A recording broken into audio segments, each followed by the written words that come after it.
जय हिंद दोस्तों, वंदे मातरम।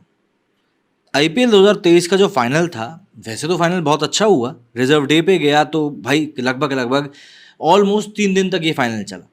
लेकिन उसके बावजूद भी बीसीसीआई की काफ़ी खिल्ली उड़ी है। खिल्ली उड़ी क्यों है?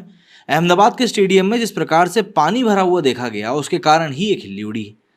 अगर हम बात करें तो तारीख थी 29 मई, जगह थी अहमदाबाद का नरेंद्र मोदी स्टेडियम और मौका था आईपीएल 2023 का final. Gujarat Titans versus Chennai super Kings का यह मुकाबला देखने करीब करीब 1,04,859 लोग स्टेडियम पहुंचे थे। 3 करोड़ से ज़्यादा यूजर्स इसे लाइव देख रहे थे। तभी 9:50 पर तेज हवा के साथ झमाझम बारिश शुरू हो गई। इसके बाद मैदान पर जो हुआ वो करोड़ों फैंस को निराश कर देने वाला था। सबसे पहले आईपीएल के ट्विटर पोस्ट पर ही इसकी जानकारी दी गई कि भैया देखिए क्या कुछ चल रहा है। तेज बारिश और हवा के बीच स्टाफ कवर को बड़ी मुश्किल से पिच पर खींच के लेके गया था। करीब 20 मिनट तक बारिश थमी रही। कवर हटाते वक्त पिच के आसपास का इलाका काफी गीला हो गया। अब यूके के ओल्ड ट्रैफर्ड ग्राउंड की कुछ तस्वीरें आप देख लीजिए। लैंकशायर और लीसेस्टायर के बीच में टी20 का मुकाबला शुरू हो रहा था। होवर कवर इस तक इतनी जल्दी पहुंचाया गया कि अंपायर वहां से स्टंप तक नहीं हटा सका। अहमदाबाद के लेकिन नरेंद्र मोदी स्टेडियम की लॉन्चिंग के वक्त जारी सरकारी प्रेस रिलीज में कहा गया था कि यहाँ का ड्रेनेज सिस्टम इतना अच्छा है कि बारिश रुकने के 30 मिनट के अंदर खेल शुरू हो जाएगा। हालांकि बारिश 10:15 बजे बंद हुई और खेल 12:15 बजे शुरू हो पाया, यानी करीब करीब 2 घंटा। बीसीसीआई दुनिया का सबसे अमीर क्रिकेट बोर्ड है। आईपीएल दुनिया की दूसरी सबसे बड़ी लीग है।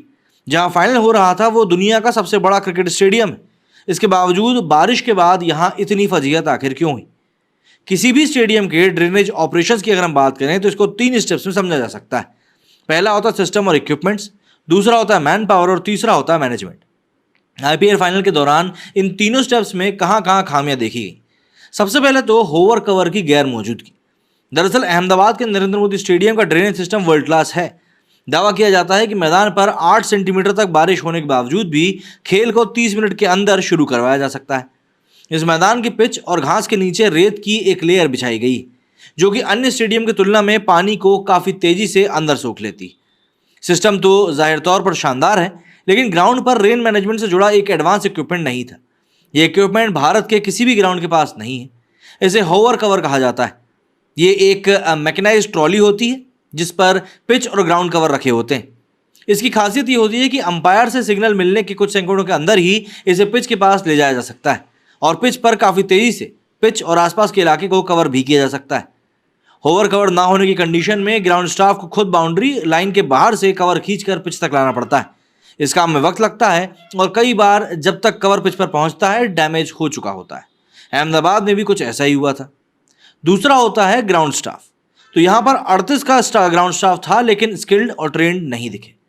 बारिश होने की स्थिति में पिच और ग्राउंड पर कवर बिछाना अपने आप में स्किल होती है। अहमदाबाद में जो लोग इस काम में लगाए गए थे उन्हें इस स्किल की कमी साफ देखने के लिए मिल रही थी। उन्होंने एक तो कवर लाने में देर कर दी और फिर से ठीक से बिछा भी नहीं सके। कवर हटाने में हुई गड़बड़ी के कारण बहुत सारा पानी पिच के आसपास के इलाके में जमा हो गया। इसके अलावा बारिश का दबाव भी था और फिर भी 30 मिनट करते करते एंटरटेनमेंट शो काफ़ी लंबा खिंच गया। दरअसल तेज बारिश की आशंका के बावजूद किसी भी समय आयोजकों ने मैच को जल्द से जल्द आयोजित करने की कोई इमरजेंसी दिखाई नहीं। बारिश के कारण एक दिन की देरी पहले ही हो चुकी थी। इसके बावजूद सोमवार को जब एक इनिंग खत्म हुई तो फिर करीब आधे घंटे का एंटरटेनमेंट शो आयोजित किया गया। इसमें रैपर डिवाइन ने प्रस्तुति दी। ऐसी कंडीशन में जब रात में बारिश की आशंका हो, इस शो को रद्द कर मैच पर फोकस किया जा सकता था। ग्राउंड स्टाफ हाफ टाइम में इस शो के बंदोबस्त में ही लगा रह गया था।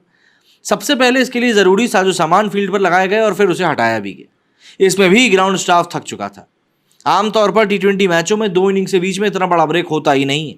बारिश की आशंका के बावजूद ये एंटरटेनमेंट शो काफ़ी ज़्यादा मजाकिया लगा। आईपीएल के चेयरमैन अरुण धूमल ने बताया कि हवा इतनी तेज़ थी कि पिच के आसपास पानी चला गया। अहमदाबाद में इतनी बारिश पूरे साल में नहीं होती। हालांकि स्टेडियम का ड्रेनेज सिस्टम बहुत अच्छा है। बारिश रुकने के बाद आउटफील्ड तुरंत सूख गया था। गुजरात क्रिकेट एसोसिएशन के प्रवक्ता मनीष ने बताया कि हमारे पास ग्राउंड पर सारे इक्विपमेंट मौजूद हैं। जैसे ही बारिश हुई तो स्टाफ दौड़ पड़ा। हवा बहुत तेज थी जिस वजह से कवर प्रॉपर डाल नहीं पाए। अब कुदरत के आगे तो कुछ कर नहीं सकते। वहीं स्पंज से पानी सुखाने के ऊपर एक्सपर्ट कहते हैं कि पानी सुखाने के लिए शॉपर्स का भी इस्तेमाल किया जा सकता है। थोड़ा पानी बचा था तो उसके लिए उसे स्पंज से सुखाया गया। हमने बीसीसीआई की सेक्रेटरी जय शाह से भी बात करने की कोशिश करी, लेकिन सबसे बड़ी बात यह थी कि उनकी तरफ से तो रिस्पॉन्स आना नहीं था। अहमदाबाद में आमतौर पर 1 मार्च से 30 जून के बीच में 6.5 मिलीमीटर बारिश होती, लेकिन इस साल 1 मार्च से 30 जून के बीच में 37 मिलीमीटर बारिश हो चुकी है, यानी सामान्य से 6 गुना ज़्यादा। मई के महीने में भी सामान्य से 423% ज़्यादा बारिश हुई। साफ है, बारिश के बाद मैदान में दिखी बदइंतजामी के पीछे अहमदाबाद में बारिश ना होने का माइंडसेट भी एक बड़ी वजह रहा। बारिश की प्रिडिक्शन जरूर हुई थी, लेकिन ऐसी कंडीशन के लिए ना तो स्टाफ पूरी तरह तैयार था और ना मैनेजर और ना ही मशीनें। अक्टूबर-नवंबर 2023 में भारत के 15 वेन्यू में वनडे वर्ल्ड कप आयोजित होना है। आईपीएल चेयरमैन अरुण धूमल का कहना है कि वर्ल्ड कप को देखते हुए हमने Grant Thornton consultancy agency appoint करी। ये सभी वेन्यूज का निरीक्षण कर रही है, जिस मैदान में जो जरूरत होगी उस पर ये एजेंसी अपनी रिपोर्ट सौंपेगी। इस रिपोर्ट के हिसाब से जरूरत को पूरा भी किया जाएगा। बारिश से निपटने के लिए इंग्लैंड के लॉर्ड्स क्रिकेट ग्राउंड का अगर हम बेस्ट मैकेनिज्म की बात करें तो इंग्लैंड में बारिश मतलब बहुत ज़्यादा ही आम बात है, हर कभी गिर जाती है। लॉर्ड्स का मैदान हल्का ढलान के साथ भी बना हुआ है ताकि पानी जमा हो ना सके। यहाँ के मैदान पर बेस रेतीली मिट्टी की, इसके रेतीले कण पानी को अपने बीच के स्पेस में नीचे बैठने में मदद करते हैं। इससे सतह का गीलापन कम होता है। बारिश में पिच को ढकने के लिए होवर रोवर्स का इस्तेमाल किया जाता है। इसे सिर्फ 2 शख्स आसानी से खींच सकते हैं और तेजी से पिच पर पहुंचा भी सकते हैं। इससे ढकने के बाद पिच बारिश से सेफ हो जाती है और पूरे इंग्लैंड में इनका ही इस्तेमाल किया जाता है। ट्रेंट ब्रिज स्टेडियम में भी ऐसे ही ड्रेनेज सिस्टम और रोवर्स का इस्तेमाल किया जाता है। रोवर्स का उपयोग पिच को मैच के पहले भी ढकने के लिए किया जाता है, क्योंकि यहाँ मौसम हमेशा ठंडा ही रहता है। तो ऑब्वियस सी बात है, जब आपका क्रिकेट बोर्ड इतना बड़ा है, इतना अमीर है, आपके पास इतनी सुविधाएं हैं, तब तो फिर आप उनका उपयोग कर ही सकते हैं। लेकिन उसके बावजूद भी इस प्रकार की बदइंतजामी वाकई में दिल तोड़ने वाली थी। क्या कहना है आप लोगों का इस बारे में, कमेंट करके जरूर बताएं। मेरे वीडियो फिलहाल इतना ही। जय हिंद, जय भारत।